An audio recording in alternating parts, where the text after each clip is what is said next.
This meeting is for 1 hour and 30 minutes. Liz W. will be sharing on growing in understanding and effectiveness for 50 minutes. This is Liz's third time speaking at the Broken Elevator, and we are absolutely delighted to have her back with us at God's Meeting. Please help me give a warm welcome to Liz W. from Buffalo, New York. Her home group is the Soul Purpose Group. Over to you, Liz. Thank you so much, Joe. I super appreciate their beautiful opening and everybody who is of service for today's meeting. As Joe mentioned, this is my third time back at this meeting, and I absolutely love you guys. One of the things that we talk about at my home group is that we need to, an AA home groups meeting, a meeting of Alcoholics Anonymous, sole purpose is to carry an adequate presentation of our program. And every single time I've been here and every single recording that I've listened to and on your Facebook page and on your GroupMe, everything, you guys carry an adequate presentation of the program. So when Tamara reaches out, I am here. So thank you so much for the opportunity to serve today. Again, my name is Liz. I am an alcoholic. My home group is the Soul Purpose Group. We meet on Sunday evenings on the Zoom platform at 7:30.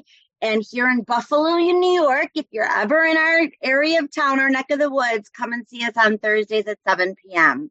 My sobriety date is January 23rd, 2013. I have a sponsor. She is the best sponsor in the whole wide world, and we have an effective relationship. I have a weekly meeting with her where she and I discuss everything that's going on. And she knows all the deep, dark crannies of my life. I've been working with her for 7 years now, and I am so grateful for the sponsorship that she provides me, as well as how she taught me to sponsor. Because today I have the incredible, most amazing opportunity to sponsor women. And what I tell all of my girls and what I feel so passionate about deep in my heart is that I get to sponsor sponsors. There's a lot of us out there in the trenches that are dying still, folks, especially strong women in Alcoholics Anonymous. You guys are out there too, I get it. But having strong women in Alcoholics Anonymous who can carry the message and be able to help other women recover by going through the 12 steps, and most importantly, get a connection to a big old loving God of their own understanding is so needed. So that is one of my favorite things that I get to do today is to sponsor sponsors. As was mentioned, my topic for today is growing in effectiveness and understanding. And if you're not quite sure where that comes from, it's actually in our step 10 in our big book of Alcoholics Anonymous. And so step 10 is a little bit farther down the line. If you're nearly new, you're brand new, or if you're just coming back and you haven't worked the 12 steps of Alcoholics Anonymous and you're like, oh, wow, this girl's going to talk about step 10. I don't have to listen to that. I'm not there yet. What my main purpose here today is to provide hope, is to be able to provide hope, whether you're new, wherever you are in the steps, whether you're looking to have a new experience. It doesn't matter. All of this stuff is applicable to where you are in your journey today. One of the things that was super fascinating to me is when I was about 3 or 4 years sober, when I came into the rooms of Alcoholics Anonymous, I wasn't one of those girls that came in, sat down, and got this thing right away. I hate to say it. I was in the rooms for a good year and a half, throwing more and more of my will at this problem, thinking that I was the exception to the rule and that I was going to be able to figure it out my way. Because you guys were all talking about this God thing, and no way. I rely on me and myself and nobody else. That God-made thing maybe have to work for you guys because you're weak-willed, but I won't have to worry about that. I'm going to figure that out on my own. And I was absolutely closed-minded to the idea of a higher power working in my life. And I kept on hearing things in the rooms of, oh, honey, it's going to be okay. Just put the plug in the jug. Just go to a meeting, say a prayer, and just don't drink no matter what. Well, guys, Let me tell you, if you're that real deal alcoholic that talks about in our book on page 21, where it doesn't matter what the circumstances are, it doesn't matter how many times they told you to get out of the house, or if you drink again, you're gone, or you have all the DWIs, or you're almost dead. I was pronounced dead twice in Strong Memorial Hospital because I was on the liver transplant list because I was absolutely killing myself with the way that I was drinking. I had bright yellow eyes. I had ascites all over my body. Like I was a goner. And they told me never to drink again. And I said, not a problem. I got that. No big deal. I had no idea what I was up against. I had absolutely no idea because I am that real deal alcoholic. I have a mind that is absolutely going to insist that I drink no matter what. I have a mind that is going to tell me this time it's going to be different. I'm going to be able to manage and control it. I have a little bit of information. I can just handle one. It's not that big of a deal. Hook me up to the lie detector test and I will pass. Telling you I'm never going to do it again. And my mind will convince me of otherwise. And then once I have that one, because my mind has convinced me, I take that sip and I say, okay, you know what? It's going to be a light night. I'm not going to be able to go all out. I'm going to be able to take this slowly. As soon as I take that first sip, my body demands that I continue drinking. So with an alcoholic mind that insists that I'm going to drink, and once I do, a body demands that I continue to drink even more, you tell me how I'm going to put the plug in the jug. I'm going to take it out every single time. You tell me how just going to a meeting, saying a prayer, and just not drinking no matter what, how that works. Because I'm going to drink no matter what. Took me a while to be able to get all the pieces and parts, that absolute desperation, that getting to the point where I was willing to accept spiritual help, right? It talks about that on the bottom of page 25. We have two alternatives, one going to the bitter end, blotting out my intolerable existence as best I can, and the other is to accept spiritual help. I kept on looking for door number 3. There is no door number 3. We have a spiritual program of action is what we offer here at Alcoholics Anonymous. And I know if you're new, that might be a little scary, intimidating, but here's the hope. Here's the great news, right? The next sentence says, we did this when we were honestly willing to make the effort. So if you're honestly willing to make the effort, the absolute program that is outlined in our big book of Alcoholics Anonymous, the first 164 pages, is the exact instructions on how to get connected to that big old loving God that you might not even know or even want in your life or even think that you need. But I promise you, if you're that real deal alcoholic, my book tells me that only a spiritual awakening as the result of the 12 steps will help us recover. And that's been my experience. So when I set aside all my old ideas and I was finally open to the idea that just maybe, what you guys were talking about could work for me. And that's it, right? Our second step says, do you now believe, or are you willing to believe that there's a power greater than yourself? I was willing to believe. And my sponsor said, you know what? That's all you need. She emphatically assured me that I was on my way. And the rest of the steps and the rest of the process introduced me to my own personal loving God. Not what you believe, not what they believe, not what she believed, not what I believed in childhood, not what you told me I should believe in, but a higher power of my own understanding that was sufficient in the beginning enough to make a start. God meets us where we're at. Your higher power meets you where you're at. And the beautiful thing is you go and continue through this process, it gets bigger and bigger. And then you just can't deny it anymore. My friend Kathy up there talks about God shots all the time, right? Like God shots, you can't help but be like, wait a second. Did that really just, huh? It's not coincidences anymore. God is working in our lives, and we finally have the blinders off enough to see. So I have this experience. I go through the 12 steps. I am shook. I am absolutely sober. I am connected to God that I never knew. That alcohol problem has been removed from me.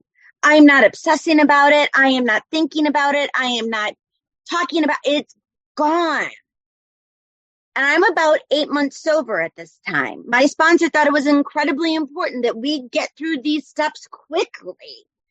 Because our book tells us I'm not going to be able to bring into my mind with sufficient force the memory and the suffering and humiliation of even a week or a month ago. I'm without defense against that first drink. Well, if I'm not going to remember in a week or a month how bad it was out there, and my mind's already going to start telling me that I have a better way, don't we need to get these steps into people that are just coming in quickly so that they can have that defense against the first drink? It's been my experience and it's my opinion, and it's unfortunate that it's out there. And if this is what your sponsor has you doing, your sponsor is right and I am wrong. I am just sharing my experiences.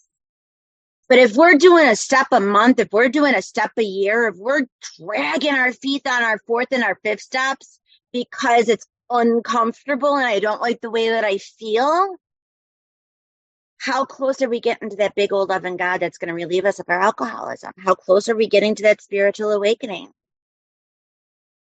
On page 27, it talks about, and I'm paraphrasing, so bear with me, right? Thoughts, ideas, and emotions. The way that I think, the way that I feel, and the way that I act are suddenly cast to one side, and a completely new set of motives start to dominate us. That's the description of the psychic change. If I truly want that, if I don't want to be thinking the way that I used to, acting the way that I used to, feeling the way that I used to, I need to have God's help, and I have to get into those steps fast. And I did that, and it was great. And I had an amazing experience with it. And I'm about 3 years, 4 years into the rooms of Alcoholics Anonymous. And let me tell you this, I was that typical 2 to 3 year old where I know everything and I'm walking around with my big book and I'm beating you over the head with it because I think I have more better experience than you do, even though you're 15 years sober. And I'm listening to all the circuit speakers and I'm doing all the stuff in Alcoholics. I fell in love with AA. And I hope you do as well, because it saved my life and I know that it can save yours if you put in the work. But I was at obnoxious AA or at 3 to 4 years sober, right? And life started piling on. Life started getting lifey, I think Tamara said earlier, right? And I'm trying to manage life in the way that I used to with just throwing more and more of me at it.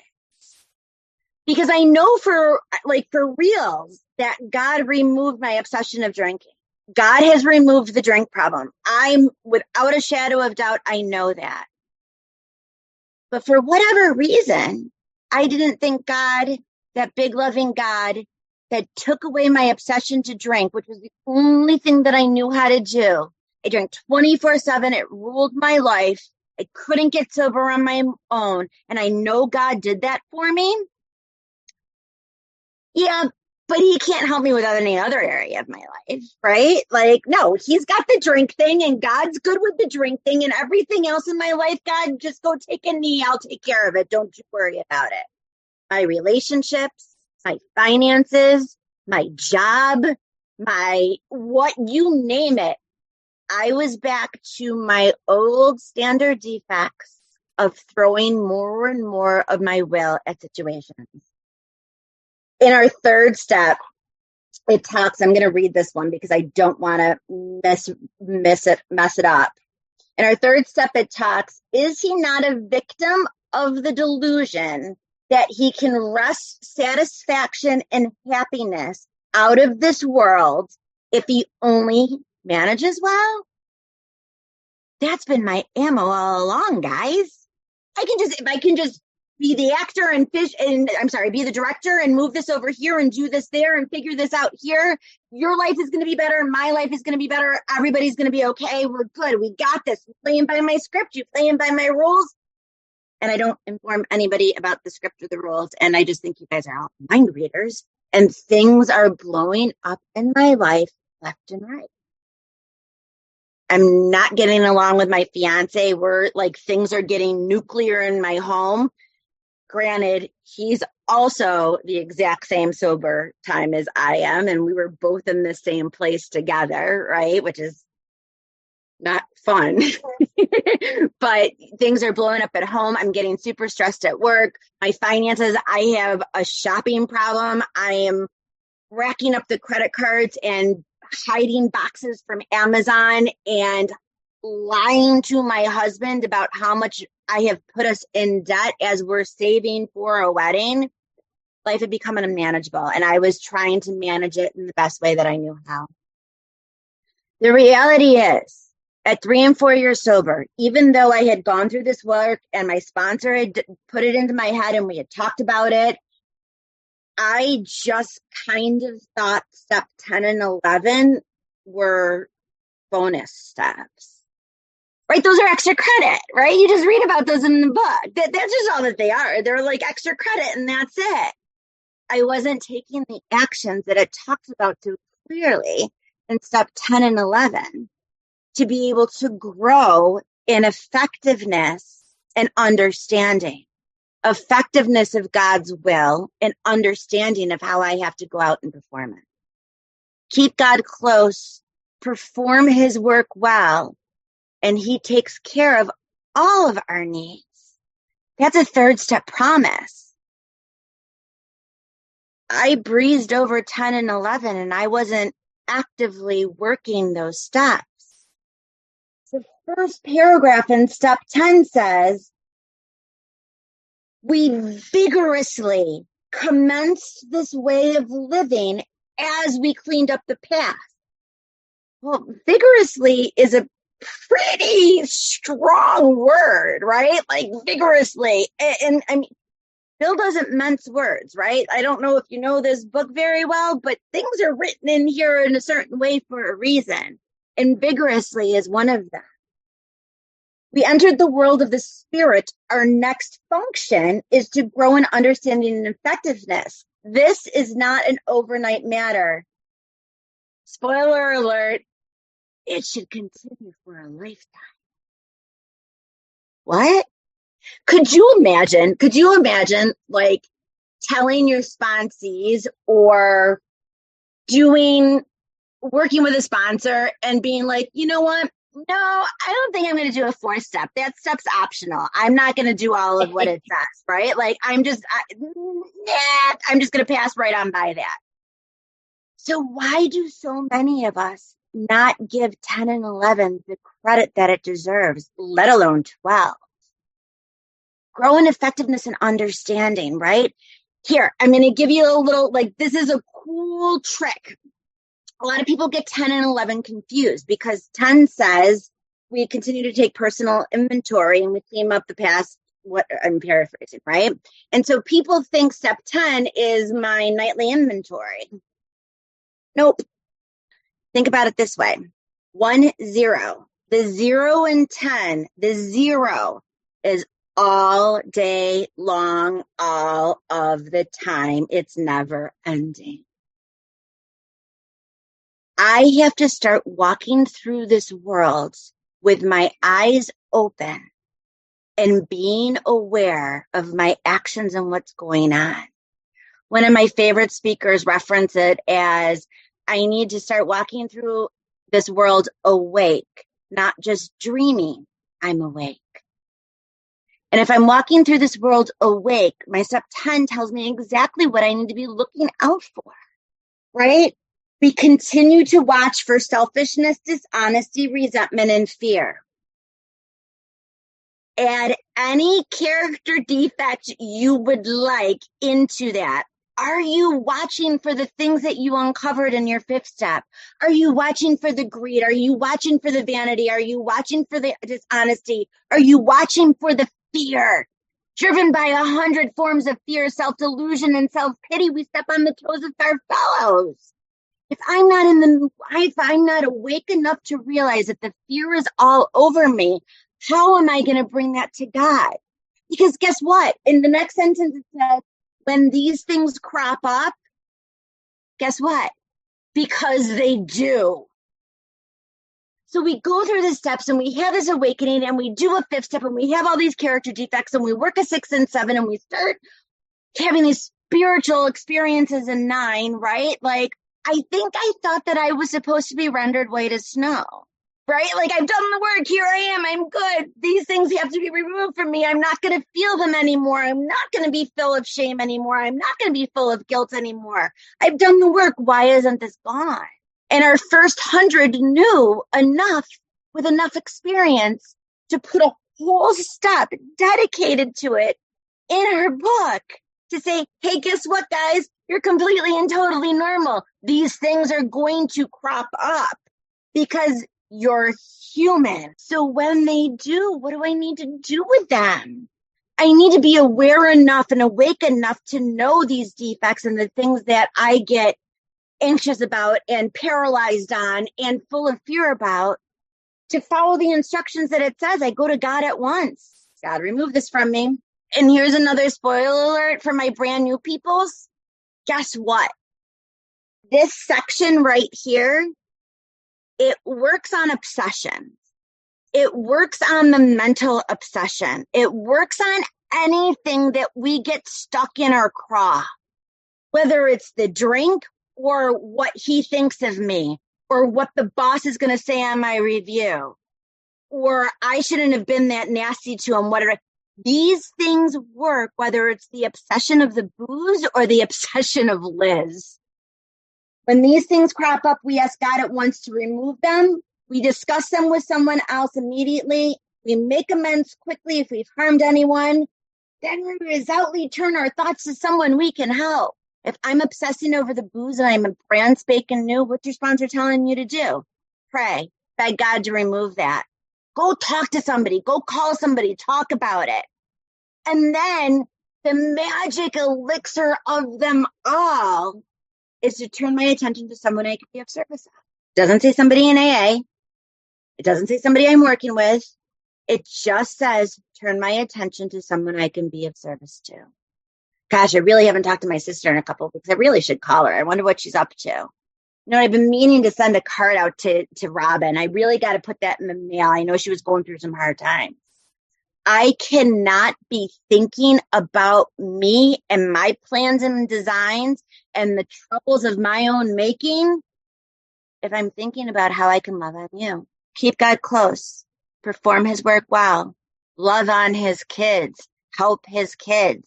Be there for his kids. Stop being selfish and self-centered. And he'll take care of all of our needs. It's like this magical concoction that so many people in Alcoholics Anonymous just don't use or just don't even talk about. It is the secret sauce to what I call AA 201, emotional sobriety. It has absolutely nothing to do with the drink anymore. I need to learn how to live, not life on life, definitely not life on Liz's terms. And guess what? Not life on life's terms either. I get to today, if I am walking hand in hand with the spirit of the universe, I get to today live life on God's terms. But that's only if I'm awake to these things that can drive my character defects again. And built in here, you know, we have the 10-step promises, right? Like, all of the drink problem has disappeared. I'm not even thinking about it. I'm not fighting anyone or anything. I'm not fighting myself. I'm not fighting my family. I'm not fighting the people I work with. I'm not fighting you in my head. I return to sanity. But as it talks about, I can't rest on my laurels, right? This is how we act as long as we stay in fit spiritual condition. How do I stay in fit spiritual condition? Step 10. And then, even better, I add in the step 11, which is my bookend. So the 10 we have all day long, all around the house, all my walking around step. And step 11 is my morning and my evening, my bookend. Sought through prayer and meditation to improve our conscious contact with God. Sought through prayer and meditation to improve our conscious contact with God. I listened to a speaker not so long ago. She is absolutely one of my favorite speakers in AA and a dear, dear friend who I love incredibly. And I listened to a talk of hers and I had such an experience with it. If step 11 tells me that I need to improve my conscious contact with God as I understand him, that's fair to say then that I have already an unconscious contact with God? Yeah, I think that we do. Your book talks about that deep down, every single woman, child, whatever, is the fundamental idea of God. And I think a lot of us can look back through our lives and realize, even if we didn't have a relationship with a higher power, we can look back before coming into the rooms and going, it is only by the grace of God that I'm freaking here. I know without a shadow of a doubt that God brought me into these rooms, even though I didn't have a relationship with him, nor I knew that he existed. If I always have an unconscious contact with God, do I need to invite him in, or is he always there?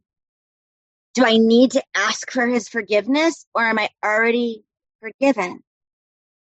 If I have this unconscious contact with God, the conscious contact that I'm improving on is talking to him all the time. Getting to that point where I absolutely know that God is obsessed with me, that my higher power is so absolutely infatuated in love with me that he wants me to talk to him all the time, that he's going to do everything he can to point me in that right direction as long as I'm able to be awake and to hear him. He is absolutely so enamored with the person that he is created to be. He loves me so much that he made me such a drunk that I needed you people to get me introduced to him so that I can now go shout from the rooftops like I promised in my third step, that it's because of him that I've been relieved from this. I have a love affair with my higher power. I've always wanted that ultimate unconditional love, right? That eager to forgive. And I have that today in my higher power because I've improved that conscious contact. It was always there. I just now, through my step 11, have improved that conscious contact.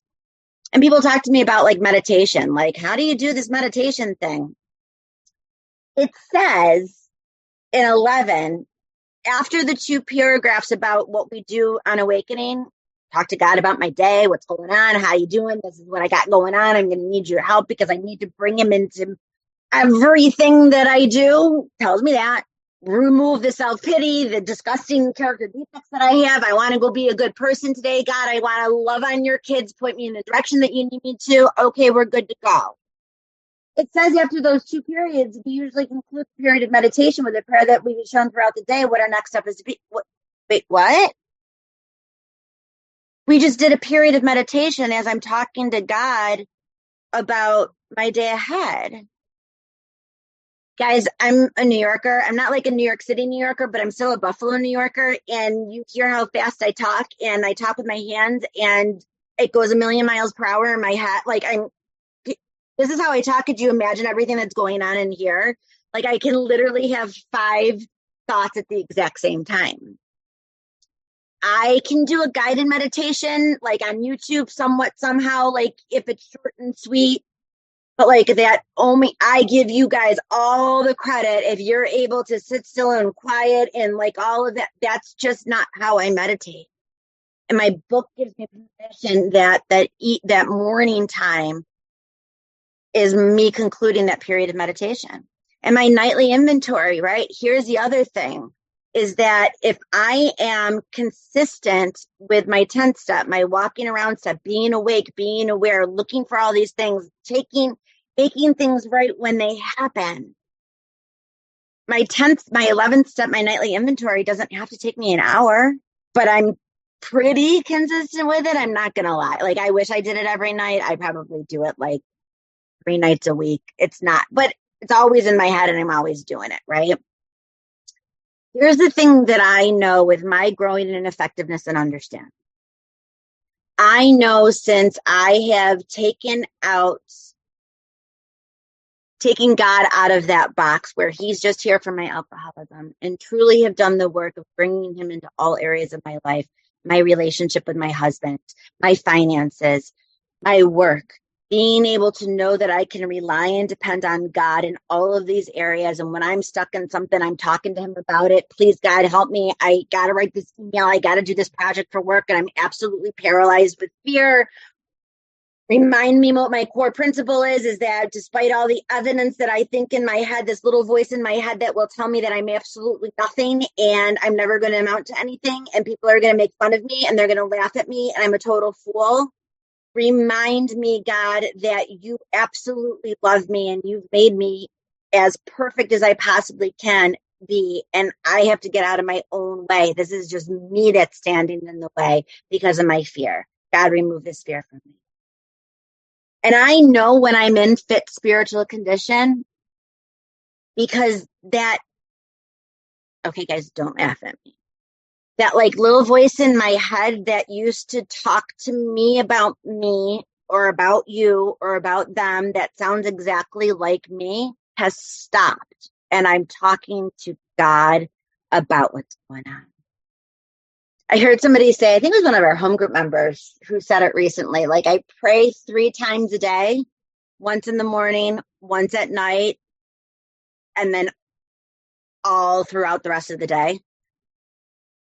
And that's what I'm doing, right? Like I'm just talking to him, the God of my own understanding. I'm talking to him in my head. It quiets the voices of all of that negative self-talk that we so easily can get into. That egomaniac with an inferiority complex, right? Like I am the worst or I am the best, right? Talking to him all throughout the day keeps me right in the middle, keeps me right size, right where he wants me to be, rocketed into that 4th dimension because I'm right here, right now. That's what that is. I'm present today. I'm not worried about what happened or worried about what's going to happen. Yes, I'm a human. I do that. I get there. But I have an answer to it today. I can get out of that thought process and bring me right back to center and be like, okay, you and me, big guy, let's go. We got this. And that's how I talk to my God, right? Like, I'm not a thee, thou, them, like that's not how I roll. That's what works for you. Rock on. But it's like my intimate, personal, imaginary friend, if you will. Like, I know that sounds totally corny, but like I'm talking to him constantly. And I've brought him into so many areas of my life, and I have experiences where my life has shifted. Thoughts, ideas, and emotions, which were once the guiding force of my life, despite the booze, has been drastically changed. I'm not living in those bedevilments anymore. Like that is the litmus test, right? Whether you're brand new or you've been around for a couple of years, or if you're, been around for 15 years and you're living in that area and you're having trouble with personal relationships, you can't control your emotional natures, you're prey to misery and depression, can't make a living, you can't adult. You're full of fear. You're feeling of uselessness. That's that litmus test. What am I doing today to combat those things? Am I throwing more and more of me at that situation? Or am I asking God to come into these areas of my life? Try it. If you haven't, work an effective 10th step. Somebody very early on when we were fellowshipping in the meeting beforehand, somebody said, yeah, that's my 10th step buddy. I have a handful of women that are super important in my life. These are the women that I can call. I don't necessarily call my sponsor all the time. These are the women that I call when I get something stuck in my craw. And doing those certain steps in the 10th step, I can't get out of it. Because just like when we did our fifth step, sometimes, the majority of times, okay, all the time, a solitary self-appraisal is insufficient. I can't look into my own nooks and crannies and see that I'm being driven by fear, and that's why I'm reacting to the situation the way that I am. I can't see the frame if I am the picture. I have to bounce some of this stuff off of people that I know that are in my close circle that know me, that are going to give me spiritual truth. The last thing that you need is somebody that's going to co-sign your BS. Don't get me wrong. I know plenty of people that I can call that will co-sign my BS. But I need people that are going to talk spiritual truth into my life. And these people have spiritual consent to be able to do that. I say to my girls all the time, and some of them now repeat it, like, you're going to punch me in the neck for saying this, right? Like, I preface it, right? I try to like smooth out the edges. But sometimes the truth is the truth. And unfortunately, I can't see it for myself all the time. And I need your help to let me see what the spiritual truth is and the spiritual action that needs to be taken in a situation. Because guess what? I'm human and I'm still can be very selfish and self-centered. And I want what I want when I want it. And if I'm throwing my will at it instead of being open to God's, it doesn't turn out well. And I can't see that sometimes while I'm in it. So having a 10-step buddy that you can bounce these things off of while you're in the midst of them is such an amazing spiritual action. And I share my inventory. I've shared my inventory with my sponsor. I've shared it with a group of friends. I've shared it with my sponsee in the past.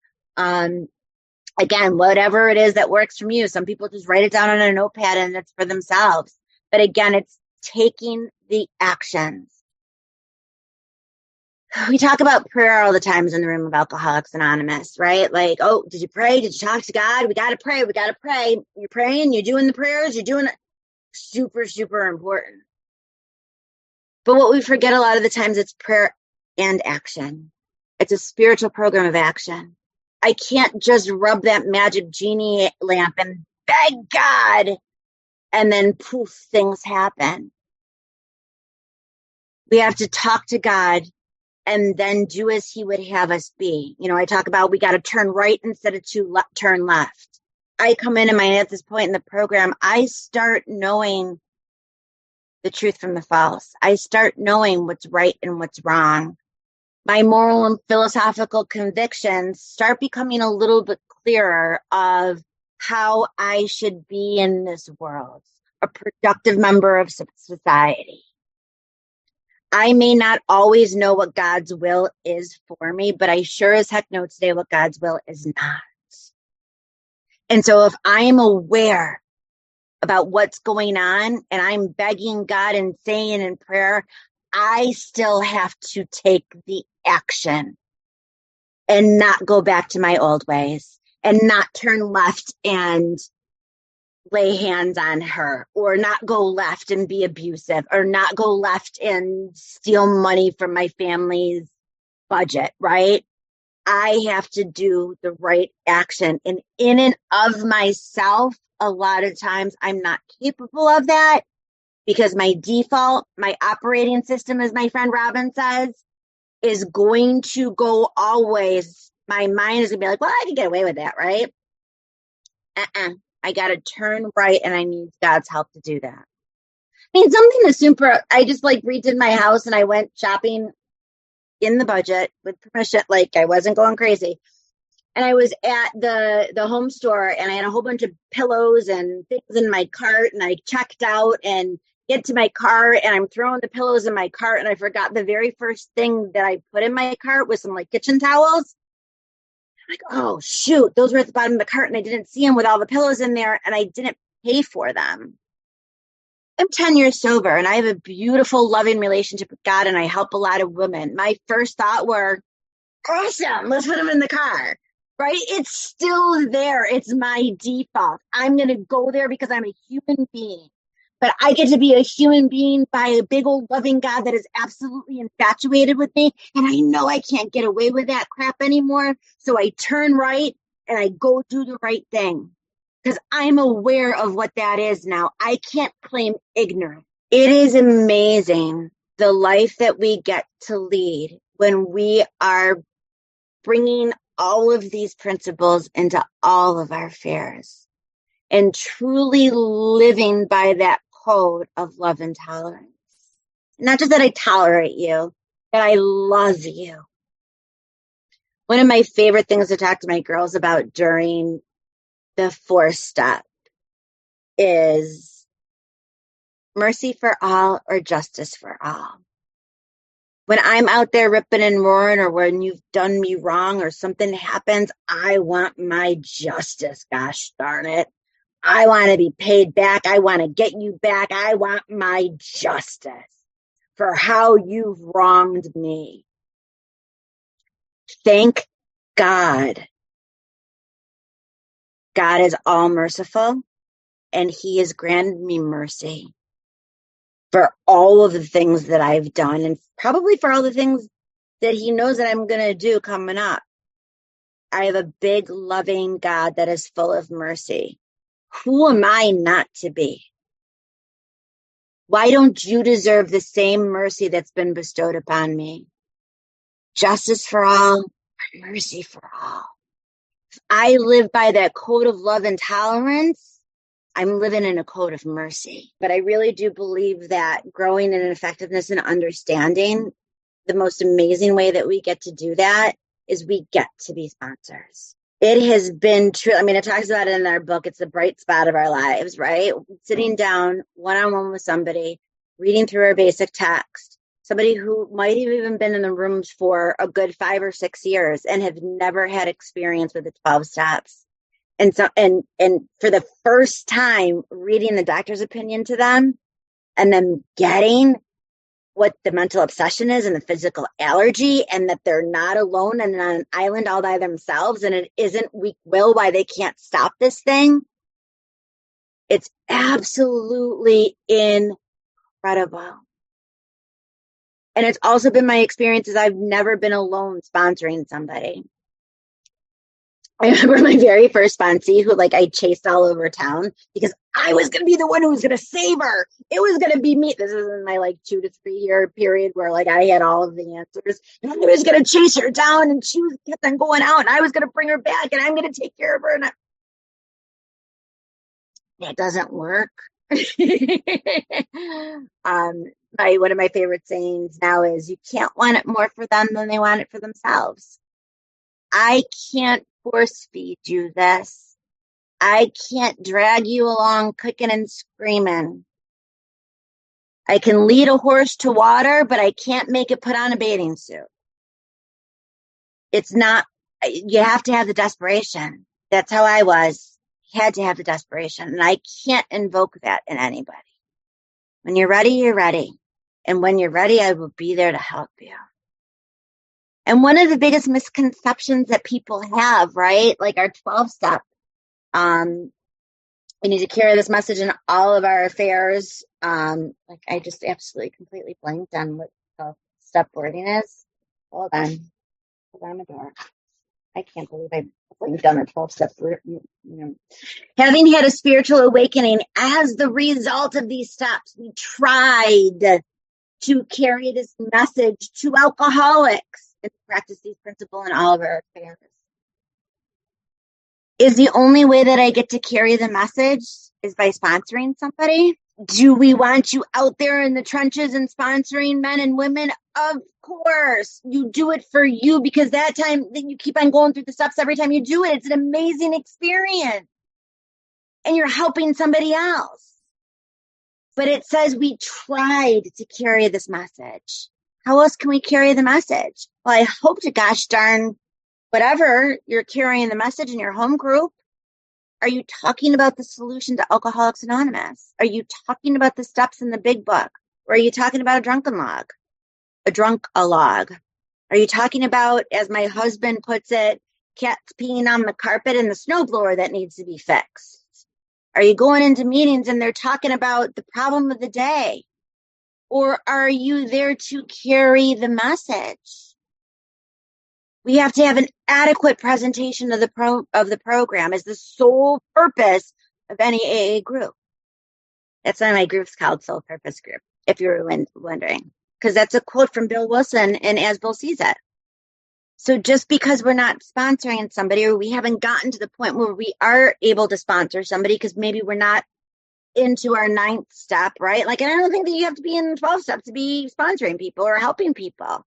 What are you doing to carry the message? I take people into the rehabs, and when I was at EC, going to ECMC, our big detox over here, I would take brand new, bright, shiny penny girls because they get it more than the people that are like, I'm 10 years away from it. They remember it a little bit better than I do. So they talk for a little bit and I kind of close it up. Are you kidding me? Treatment centers. Being able to be in the jails and the institutions. What is your activity in our 3 legacy? I challenge you with that.